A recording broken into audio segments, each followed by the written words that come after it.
Magnitude 5.6 earthquake, depth 20 kilometers, strikes New Guinea, Papua New Guinea on the 26th of January, 2026.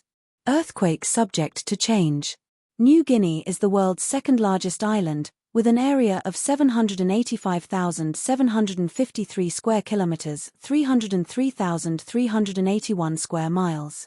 Located in Melanesia in the southwestern Pacific Ocean, the island is separated from Australia by the 150-kilometer, 81 nautical mile, 93-mile, wide Torres Strait, though both landmasses lie on the same continental shelf, and were united during episodes of low sea level in the Pleistocene glaciations as the combined landmass of Sahul.